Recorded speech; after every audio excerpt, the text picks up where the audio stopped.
Hello students, how are you all? Welcome back to Frescon Academy of Science and I am Rajat sir and I am teaching you biology. So guys, हम लोगों ने last lectures में biological classification की बात की थी, right?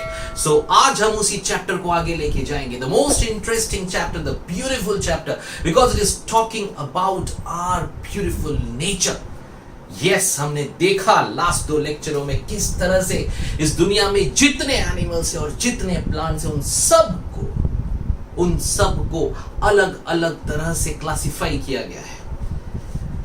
2 kingdom, 3 kingdom and then 5 kingdom by one and only Whittaker. So Mr. Whittaker sir ने इस दुनिया में जितनी ऑर्गेनिजम्स थी उन सब को 5 किंगडम्स में डिवाइड किया था. और आज हम इतना कुछ जानते हैं इन एनिमल्स के बारे में, इतना कुछ हम देखते हैं इन एनिमल्स के बारे में.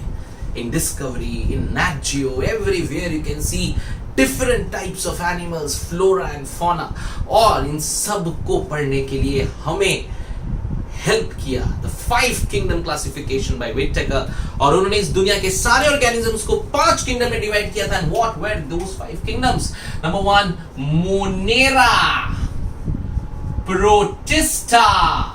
Monera, Protista, Fungi, Plantae, Animalia. So guys, ये थे वो 5 किंगडम जिनमें इस दुनिया के सारे ऑर्गेनिजम्स को उन्होंने डिवाइड कर दिया.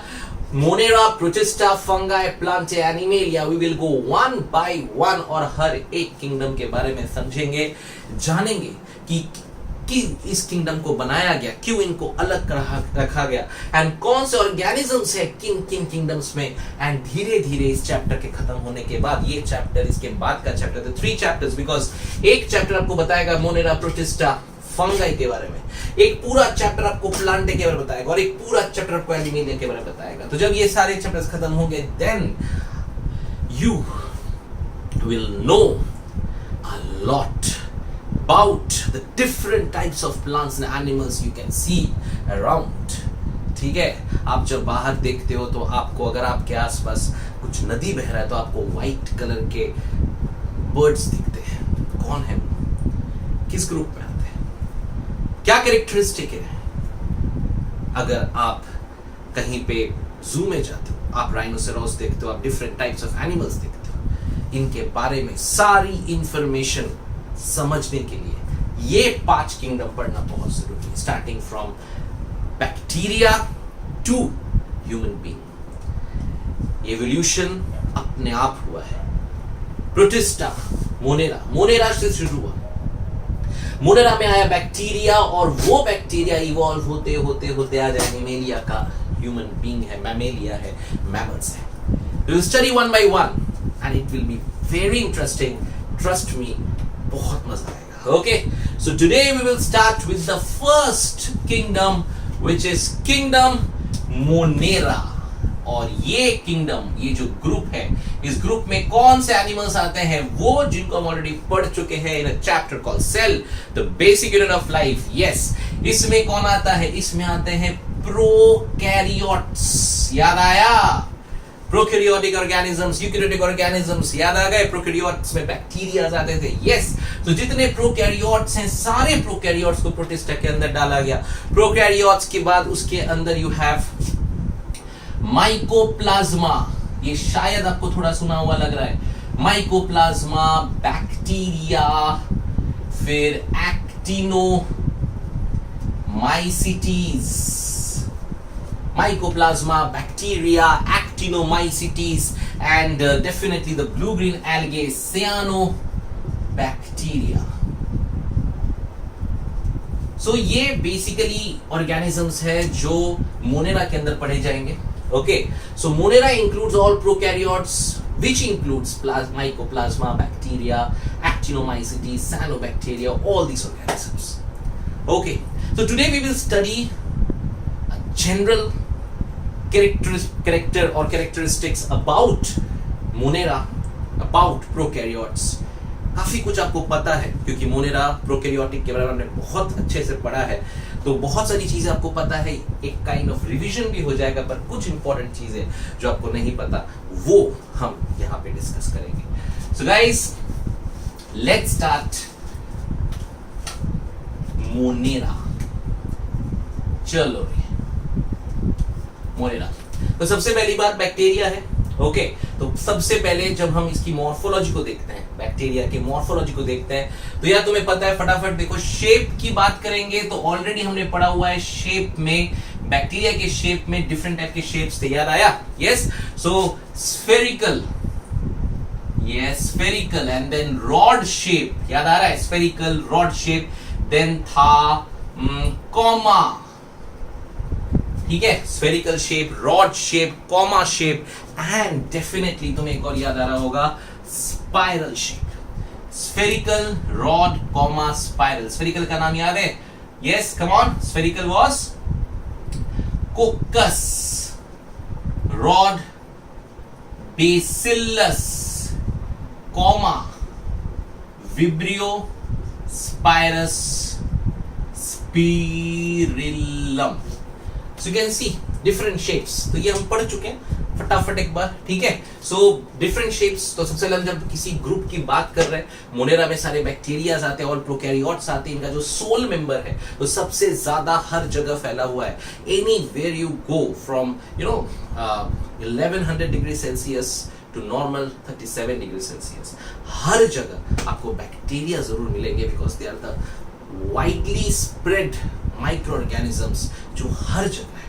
सो bacterias are very very important, and जितने बैक्टीरियाज है उनमें ये 4 डिफरेंट टाइप के शेप्स मिलते हैं, दैट वी नो। नेक्स्ट, अगर हम और कैरेक्टरिस्टिक की बात करें बैक्टीरिया की, सबसे पहले आता है उनका डीएनए, उनका स्ट्रक्चर। इफ यू रिमेंबर, अच्छा उसके पहले उनका सेल वॉल। सेल वॉल सबको याद होगा, it is made up of peptidoglycan, याद आ गया? यस, मैं ज्यादा डिस्कस नहीं कर रहा हूं बिकॉज ये सब हमने पढ़ा हुआ है, और जिन लोग के लिए नया है वो लोग प्लीज मेरे cell the basic unit of life prokaryote के लेक्चर में जाओ और उसको देखो, वहां पे सारी चीजें बहुत डिटेल में हमने पढ़ी हुई है। Okay, cell wall made up of peptidoglycan, and then we can talk about genetic material. Genetic material जो होता है, as we know, naked DNA, naked means without histone, सब ऐसा रिकलेक्ट हो रहा होगा फटाफट, यस, विदाउट हिस्टोन, एंड इस टाइप का डीएनए जो उनके साइटोप्लाज्म में घूमता रहता है, such type of DNA is called as nucleoid, याद आ गया? यस, और ये न्यूक्लियोइड जो है ये अटैच्ड होता है मेम्ब्रेन में एक पर्टिकुलर स्ट्रक्चर के साथ, if you remember, which is called mesosome. एक वाई शेप फोर्क से ये अटैच्ड होता है nucleoid to the membrane of the bacterial cell, और दैट इज मीसोसोम। ये सब हमने पढ़ा हुआ है। एंड देन अगर हमें आइडेंटिफाई करना है बैक्टीरिया को, तो we use Gram staining, remember this, ठीक है? Gram staining, again Gram staining हमने बहुत डिटेल में किया हुआ है इन प्रोकैरियोट्स। तो जिन लोग को ये नहीं आता उन लोग प्लीज जाओ और मेरे आगे के सेल के वीडियोस को देखो, जहां पे ग्राम स्टेनिंग को बहुत अच्छे से मैंने डिस्कशन किया है। सो ग्राम स्टेनिंग में we know there are 2 types of bacteria आता है, ग्राम पॉजिटिव, एक ग्राम निगेटिव। ग्राम निगेटिव बहुत पैथोजेनिक होता है, ग्राम निगेटिव कलर लेस होता है, ग्राम पॉजिटिव में काफी सारा कलर होता है, काफी सारा मतलब they have the colour, and Gram negative is colourless and they are pathogenic, as we all know. Okay, so ये कुछ कैरेक्टरिस्टिक्स है जो हमने ऑलरेडी पढ़ा हुआ है, सो देयरफॉर मैं इनमें बहुत ज्यादा अपना टाइम स्पेंड नहीं करूंगा। Okay, so let's move further towards different characteristics, जो इसके बाद अलग कैरेक्टरिस्टिक जो इनके पास थे, जिसमें सबसे पहले अगर हम बात करें तो इसमें आएगा एक plasmids, and you remember all of you, okay, plasmids, they are the extra chromosomal material present. याद आ गया? क्या आपके बैक्टीरिया में डीएनए के साथ साथ, अगर ये हमारा बैक्टीरियल सेल है, यू रिमेंबर, ये अगर हमारा बैक्टीरियल सेल है, तो इस बैक्टीरियल सेल में जो हमारा डीएनए रहता है, सर्कुलर डीएनए, ये डीएनए के साथ साथ there is one more extra chromosomal DNA which is called as plasmid. Remember, this is very important. ये मोनेरा की खासियत है, ये तुम्हें और किसी भी किंगडम में या किसी भी ऑर्गेनिज्म में नहीं मिलेगा. So it's a very important characteristic which is found in kingdom Monera, and that's कि उनके पास डीएनए के अलावा एक एक्स्ट्रा क्रोमोसोमल मटेरियल है जिसका नाम है प्लाज्मिड. एंड ये जो प्लाज्मिड होते हैं, ये प्लाज्मिड जो होते हैं, इनको 3 टाइप में डिवाइड किया गया है. ओके, सब लोग इसको नोट डाउन करेंगे. सबसे पहला होता है F plasmid. Now F plasmid, F for आता है फर्टिलिटी. सो ये वो प्लाज्मिड्स हैं जो हेल्प करते हैं sexual reproduction of bacteria. Yes, bacteria भी सेक्सुअली रिप्रोड्यूस करता है. हमने बात की थी, याद करो, पिलाई की. याद है सेक्स पिलाई जो बनते थे और जिसके थ्रू जेनेटिक मटेरियल ट्रांसफर होता था. यस, वो प्लाज्मिड्स हेल्प करते हैं to make a pili or to make a to transfer the genetic material from one bacteria to other. So sexual reproduction में वो plasmids जो use करते हैं, they are called as F plasmids. And F plasmids, F stands for fertility. So remember, F plasmids, they help in the process of conjugation. It's a sexual reproduction process जो हम लोग reproduction में और detail में पढ़ेंगे. So F plasmids, they help in sexual reproduction of bacteria. Okay, next plasmid एक होता है R plasmid. एक और टाइप का प्लाज्मिड इसे हम कहते हैं R plasmid. अब R से क्या है? R से R for what? नहीं, रजत, ठीक है. So R plasmid क्या है? R plasmid है ये वो plasmids they make genes, okay, which make the bacteria resistant to antibiotics. Okay, so मतलब ये वो प्लाज्मिड है जो बैक्टीरिया को सरवाइव करने में हेल्प करते हैं. हम उन्हें मारने के लिए एंटीबायोटिक बनाते हैं और उन एंटीबायोटिक से रेजिस्टेंस देने वाला कौन होता है? R plasmid. So if there is a bacteria, जो बैक्टीरिया आपको अटैक कर रहा है और उसके बैक्टीरिया में एक ऐसा प्लाज्मिड है जो प्लाज्मिड आर प्लाज्मिड है और जो क्या करता है? एंटीबायोटिक रेजिस्टेंट जीन्स बनाता है. सो क्या होगा? सो ये होगा कि आप एंटीबायोटिक्स खाओगे लेकिन वो बैक्टीरिया नहीं मरेगा और आपको इन्फेक्ट करता जाएगा. Got it? So therefore R plasmid is very important for the survival of a bacteria and we are now talking about bacteria. So therefore R plasmid is very important because it provides resistance to the antibiotics, common antibiotics. Okay, and there is one more which is called as call plasmid. Now this is something new for you maybe, है ना? call plasmid. अब call से क्या आता है? call is colicin. Okay, now what is colicin? Okay, so call is colicin bacteria. Colicin. Now what are colicins? एक minute. Okay, so we can see, yeah, so call plasmid, it is colicins. So colicins are nothing but they are bacteriocins. So what are these call plasmids? ये कौन है और ये क्या करते हैं? Again, these call plasmid, they are colicin plasmids. They produce, और उनका जो डीएनए होता है या फिर उनका जो जेनेटिक मटेरियल है वो क्या बनाता है? बैक्टीरियोसिंस. एंड बैक्टीरियोसिंस क्या होता है? देखो ये बैक्टीरियोसिंस क्या होता है? It make toxins which kills the similar type of bacteria around. Got that? पक्का. देखो अगर मैं एक बैक्टीरिया हूं और मेरे अंदर अगर कॉल प्लाज्मिड्स हैं तो वो कॉल प्लाज्मिड क्या करेगा? कोलिसिन्स बनाएगा. और ये कोलिसिन्स क्या होते हैं? They make bacteriocins. तो मेरे अंदर बैक्टीरियोसिन्स है जिनसे मैं नहीं मरूंगा. लेकिन अगर मेरे पास मेरे जैसा कोई और आ गया कंपटीशन के लिए तो मैं मेरे बैक्टीरियोसिन्स से उसे मार सकता हूं. फायदा क्या होगा? कि मैं कंपटीशन में जीतूंगा और मेरे जैसे जो स्ट्रॉन्गर बैक्टीरियाज है धीरे धीरे उनका एक पॉपुलेशन क्रिएट हो जाएगा. You getting that? सो ये plasmid again is very important क्योंकि ये प्लाज्मिड की वजह से स्ट्रॉन्गर बैक्टीरियाज ज्यादा ग्रो एंड डेवलप होने लगे. So there are three types of plasmids. There is one plasmid called as what? F plasmid. Then we have R plasmid, and then we have col plasmid. F plasmid, fertility, conjugation. R plasmid, which produce genes जो antibiotic resistant jeans होते हैं. तो अब अगर ये bacteria है जो आपके अंदर गया है, तो अगर आपने दवाई खाई है एंटीबायोटिक्स, तो वो उस पर काम नहीं करेगा. And call plasmids colicins bacteriosis. धमाका है ना.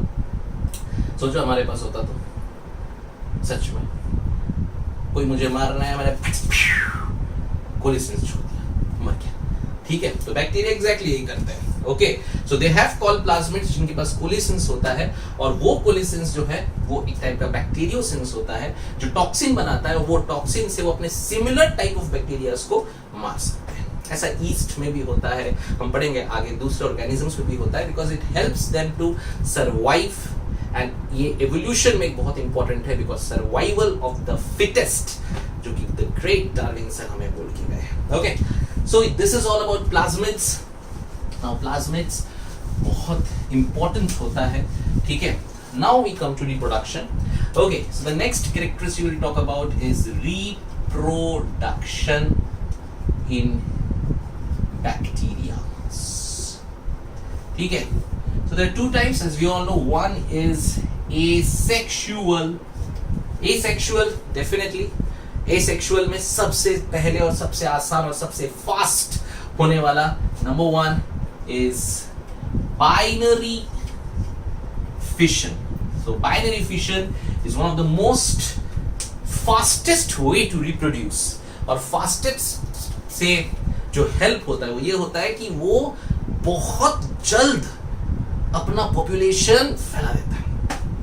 Okay, it's very fast. So binary fission में बाइनरी फिशन में कोई माइटोटिक स्पिंडल फाइबर्स नहीं आते, जेनेटिक मटेरियल डिवाइड नहीं होता. It's very simple. एक सेल और उस सेल से कट के दूसरा सेल, तो एक से दो बनते जाते हैं, as you all know. So binary fission is the most primitive type of asexual reproduction. Okay, सोचो हमारे में ऐसा होता तो अच्छा होता, बेटर होता ना. कुछ करने की जरूरत नहीं होती है ना. हमें बच्चे बनाने ऐसे खड़े हो जाते और यहाँ से इस बॉडी से मान लो यहाँ पे ऐसा कट होता था और यहाँ से दो बच्चे निकल के आ जाते थे. इट्स वेरी सिंपल एंड बहुत अच्छा होता था ना. आई होप सच में ऐसा होना चाहिए था. So binary fission is the fastest way, the primitive way. लेकिन ये बाइनरी फिशन ज्यादा कब होता है? Under favourable conditions. Remember, under which conditions? Favourable conditions में बाइनरी फिशन होता है. लेकिन अगर मान लो अनफेवरेबल कंडीशन, मतलब जहां पे टेम्परेचर ज्यादा आ गया, बहुत ह्यूमिडिटी आ गई है, पीएच बहुत बढ़ गया है, ये सारे प्रॉब्लम्स अगर हैं, तो क्या बैक्टीरिया मर जाएगा, डिस्ट्रॉय हो जाएगा? नहीं. वो बैक्टीरिया बनाता है सिस्ट, और उस सिस्ट के अंदर वो करता है स्पोर्यूलेशन. मतलब वो बनाता है स्पोर्स, और उन स्पोर्स को बना के वो तैयार रखता है. और जैसे ही फेवरेबल कंडीशंस आते हैं, सिस्ट ब्रेक होता है, बूम, और उसके सारे स्पोर्स फैल जाते हैं, और फिर वो बैक्टीरिया फिर अपने पॉपुलेशन को हर जगह पहुंचाता है. So guys, under favourable conditions definitely binary fission, लेकिन under unfavourable condition bacteria cyst बना लेंगे, और सिस्ट के अंदर they will divide and they will make spores. It's called sporulation. Now many people ask, sir अंदर में बाइनरी फिशन क्यों नहीं करना है? बिकॉज स्पोर्यूलेशन करने का रीजन ये है कि जब वो स्पोर्स बनाते हैं, तो ये स्पोर्स उनको हार्श टेम्परेचर से या अनफेवरेबल कंडीशन से बचाते हैं. Okay, so normally they will do binary fission, क्योंकि वो एकदम फटाफट होता है, आराम से पट पट पट पट पट पट बनते गए, दे दनादन दे दनादन दे दनादन. ठीक है, लेकिन जब अनफेवरेबल कंडीशंस है, जब कंडीशंस ठीक नहीं है, तब अगर बाइनरी फिशन यूज किया तो वो लोग मर सकते हैं. बिकॉज बाइनरी फिशन से बैक्टीरिया ही बनेगा, और वो बैक्टीरिया उस कंडीशन में सर्वाइव नहीं कर सकता. तो तब वो सिस्ट बनाते, कवरिंग बनाते हैं, और उसके अंदर they divide and they make spores. और जब बहुत सारे स्पोर्स बन जाते हैं, तो ये स्पोर्स जो है they are resistant to temperature, to harsh conditions. So याद रखना, ये चीज बहुत बार एमसीक्यूज में आएगा. During unfavourable condition they make cyst, and inside the cyst जो reproduction होता है, that is by what? That is by sporulation, and they make spores during which conditions? Remember, unfavorable conditions.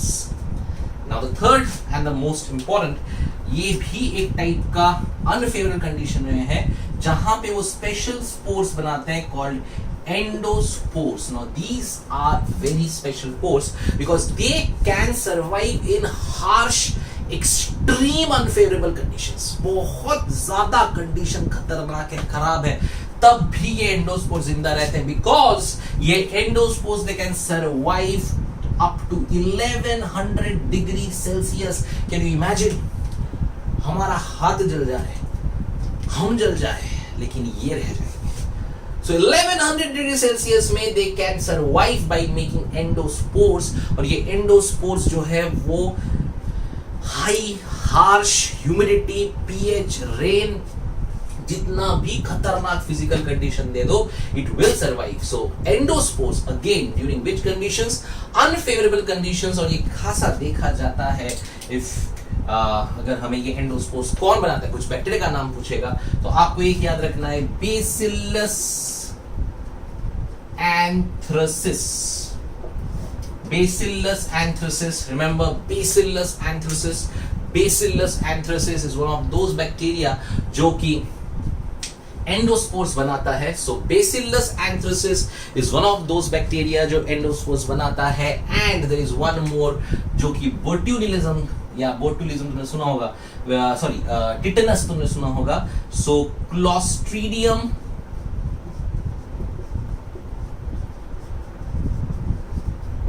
Tetani. Okay, I guess it's, let me check in the book. Clostridium, it is Clostridium tetani. It's I. Okay, थोड़ा spelling गड़बड़ हो जाता है, fine, ठीक है. So remember, ये दो नाम एग्जाम्पल के तौर से खासकर नीट स्टूडेंट्स याद रखो.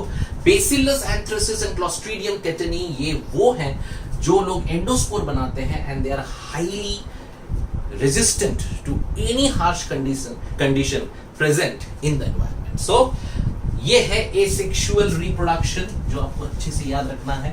Remember, so asexual reproduction कितने टाइप का? 3 टाइप का हमें याद रखना है. asexual reproduction में सबसे पहला क्या आएगा?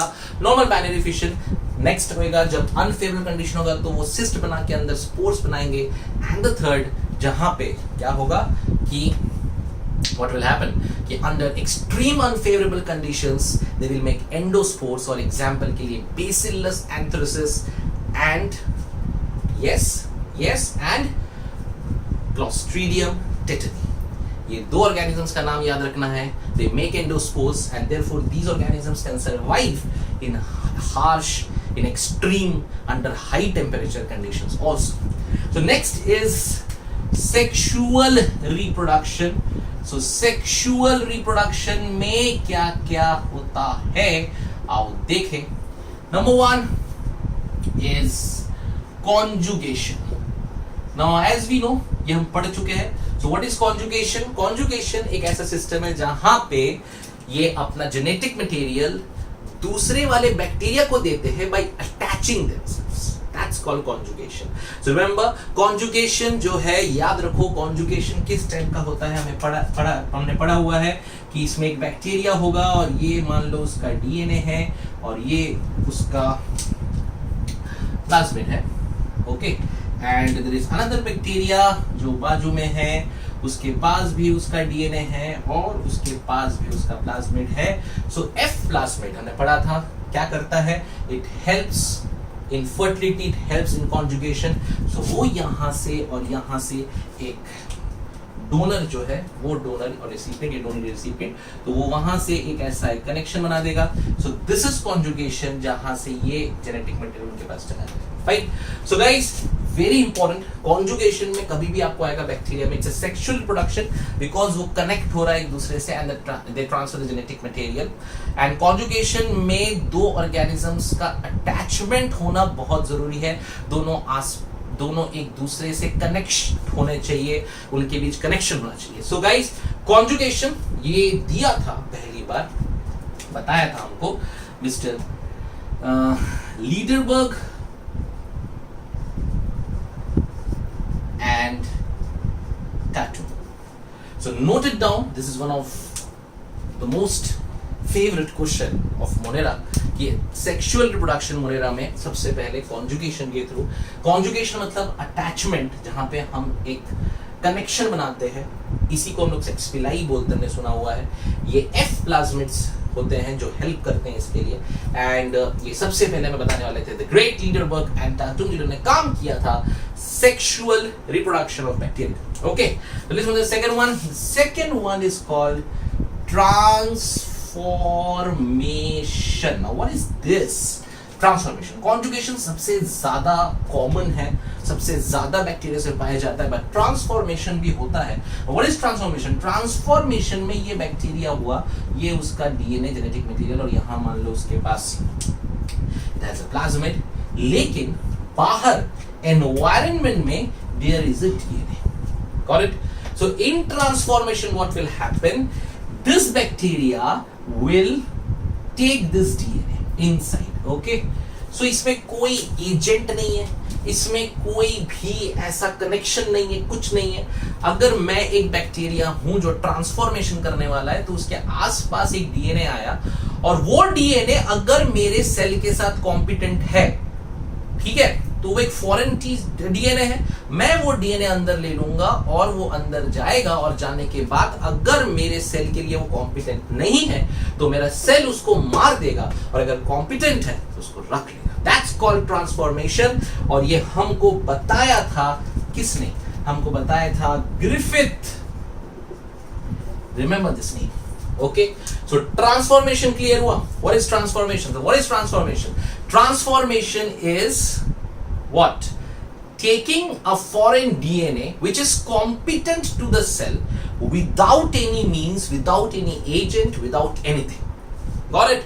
So that's called transformation. और ये दुनिया में हमको बताया गया था, इस दुनिया को बताया था किसने? Griffith. Remember the great scientist Griffith in the year, if you want to just write it down, in the year 1928 को मिस्टर ग्रिफिथ ने ये प्रोसेस बताया था। ये बहुत ज्यादा बैक्टीरिया में नहीं होता, पर यस ये बैक्टीरिया में होता है, कुछ बैक्टीरिया में जहां पे ट्रांसफॉर्मेशन होता है, और इसके बाद इन्हें ट्रांसफॉर्मेंट्स कहते हैं। तो यहाँ पे कोई एजेंट नहीं है, कुछ नहीं है, they are just taking the genetic material from the environment, but condition यही है, ये डीएनए इस सेल को कॉम्पिटेंट होना चाहिए, मतलब उस सेल के अंदर जाके वो सर्वाइव करना चाहिए, उसको अटैक नहीं करना चाहिए। ग्रेट।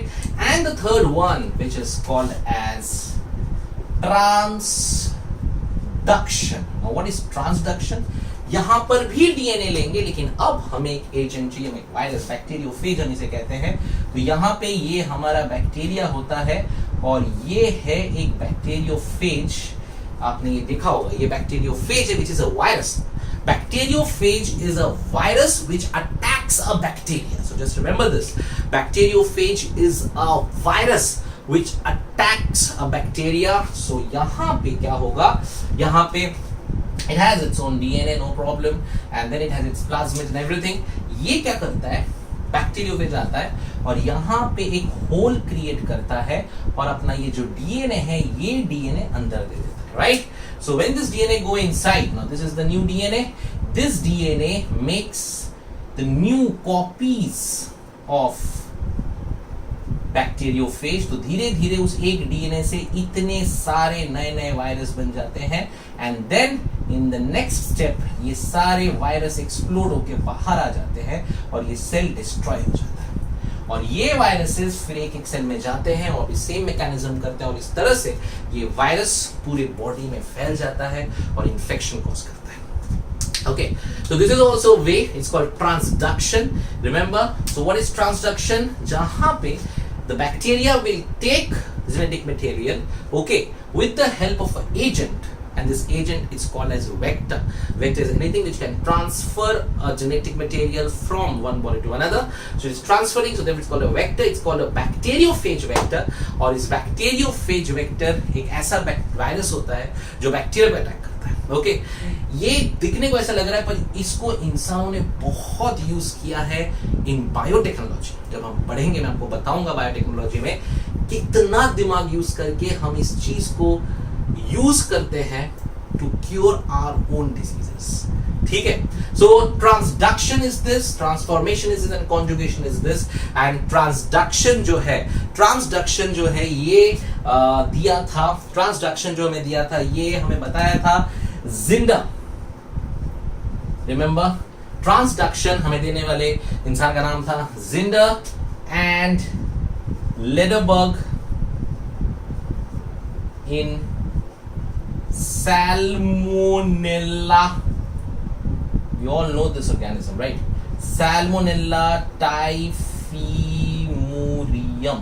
Okay, so ये तीन नाम जरूर याद रखिएगा, एक लीडरबर्ग एंड टाटुम, एक ग्रिफिथ एंड एक Zinder and Lederberg. Okay, so sexual production तीन टाइप से noted down. It's very very important for NEET students and everybody जो पढ़ाई कर रहे हो, बिकॉज बैक्टीरिया का रिप्रोडक्शन काफी इंपॉर्टेंट है, बिकॉज यही वो पॉइंट है जहां से जेनेटिक मटेरियल ट्रांसफर होना शुरू हुआ और उसकी वजह से इतना डाइवर्सिटी, इतना म्यूटेशंस हमें दिखता है. So guys, sexual production asexual में बात की थी. सेक्सुअल में तीन type, conjugation, transformation, transduction. Conjugation जहां पे हम क्या करते हैं, टच करना पड़ेगा, हमें कनेक्ट होना पड़ेगा, तो we have our plasmids for that, given by Lederberg and टाटुम.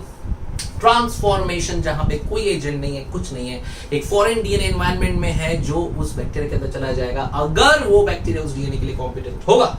इसलिए मैं ग्रिफिथ एंड ट्रांसडक्शन जहां पे बैक्टीरियोफेज को यूज किया जाता है. Bacteriophage is a virus which attacks a bacteria और वो डीएनए ट्रांसफर करेगा, वो अपना डीएनए ट्रांसफर करेगा एंड फिर ये डीएनए जाके धीरे धीरे इन्फेक्शन, जो हम बाद में पढ़ेंगे. तो फिलहाल हम लोग सिर्फ जेनेटिक मटेरियल या रिप्रोडक्शन की बात कर रहे हैं. So transduction is given by Zinder and Lederberg in salmonella typhimurium. So ये सब रिप्रोडक्शन के टाइप्स है बैक्टीरिया में. सो बैक्टीरिया में एसेक्सुअल, सेक्सुअल दोनों होता है और हमने दोनों के बारे में बात की. अब एक लास्ट हम बात करेंगे एक बहुत इजी चीज के बारे में, which is called as respiration in bacteria. So respiration in bacteria में number 1, there are some bacteria which are obligate aerobes. ये टर्म आपको समझना है, ये टर्म बहुत इंपॉर्टेंट है, obligate aerobes. So there are some bacteria which are obligate aerobes. Now what are called obligate aerobes?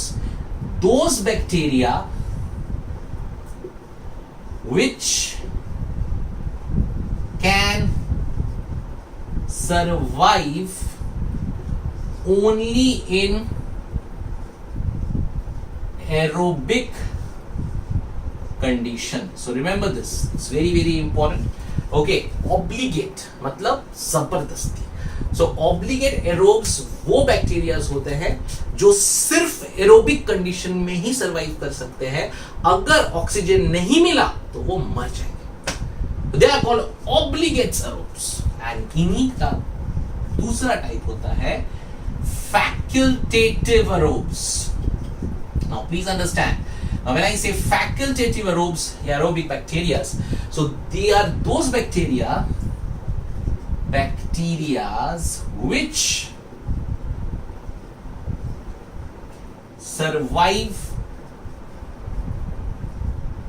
which survives in oxygen, in presence of oxygen, okay, but can also survive, या you can say which generally survive, मतलब ज्यादातर ये survive करेंगे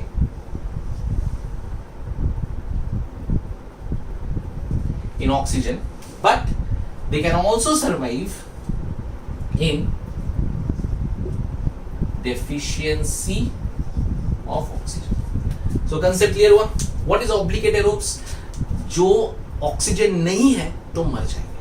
लेकिन what are facultative aerobes? ये वो bacterias है जिनको ऑक्सीजन में रहना पसंद है, लेकिन अगर ऑक्सीजन उन्हें नहीं मिला वो फिर भी सर्वाइव कर सकते हैं.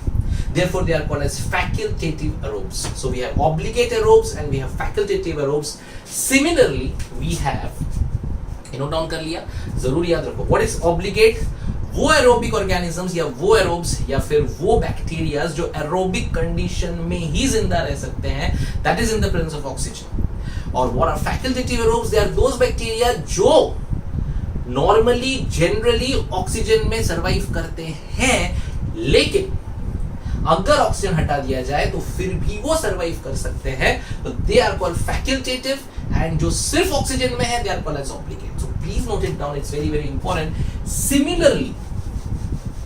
Similarly, we have obligate anaerobes and facultative anaerobes. Okay, so similarly we have obligate anaerobes and facultative anaerobes. Okay, so let's see. अब तो आपको समझ में आ गया होगा. ऑब्लिगेट एनारोब्स मतलब जो एनारोबिक कंडीशन में ही जिंदा रह सकते हैं. Okay, so what are obligate anaerobes? They are those bacteria which can survive only in absence of oxygen. अगर ऑक्सीजन दिया तो वो मर जाएंगे. तो they are called as obligate anaerobes, those bacteria which can survive only in absence of oxygen. But if I say facultative anaerobes, they are those bacteria which generally survives in absence of oxygen but can survive if there is oxygen. समझे? तो facultative anaerobes मतलब वो anaerobes जो generally anaerobic condition में जिंदा रहेंगे, लेकिन अगर उन्हें ऑक्सीजन दिया गया तो वो मरेंगे नहीं, वो फिर भी जिंदा रह सकते हैं. Therefore they are called facultative. Got it? So please do remember. Okay, so ये चीजें ना बहुत इंपॉर्टेंट है, बिकॉज ये आपको एग्जाम में डायरेक्टली पूछा जाता है. So one is obligate anaerobes, facultative anaerobes. One is obligate anaerobes and facultative anaerobes. When I say obligate anaerobes, they are those bacteria which can survive strictly in oxygen. Facultative anaerobes, which are generally they survive in aerobic condition, but if there is no oxygen they can survive. And same goes with facultative and obligate anaerobes. So guys, with this हमने काफी सारे characteristic किए, और थोड़े से बाकी हमको बात करना है आर्की बैक्टीरिया के बारे में, हमको बात करना है यू बैक्टीरिया के बारे में, हमको बात करना है न्यूट्रिशन के बारे में, हम अगले वीडियो में करेंगे. लेकिन इस वीडियो में जो पढ़ा है आप जरूर याद रखो. इस वीडियो का सबसे इंपॉर्टेंट है the reproduction of bacteria, the asexual and the sexual. आप जरूर याद रखना सेक्सुअल के 3 टाइप्स एंड एसेक्सुअल में अनफेवरेबल कंडीशंस में क्या होता है. So I hope you have understood the whole thing, और आपको याद भी हो गया होगा, बिकॉज मेरा एम है आपको याद कराना. So guys, मेरे साथ पढ़ते जाओ और याद करते जाओ, और अगर याद हो रहा है और अच्छा लग रहा है तो दोस्तों को बांटो, शेयर करो, लाइक करो और थोड़ा सब्सक्राइब करो. Okay, bye and have a nice day. Happy biology. Bye bye.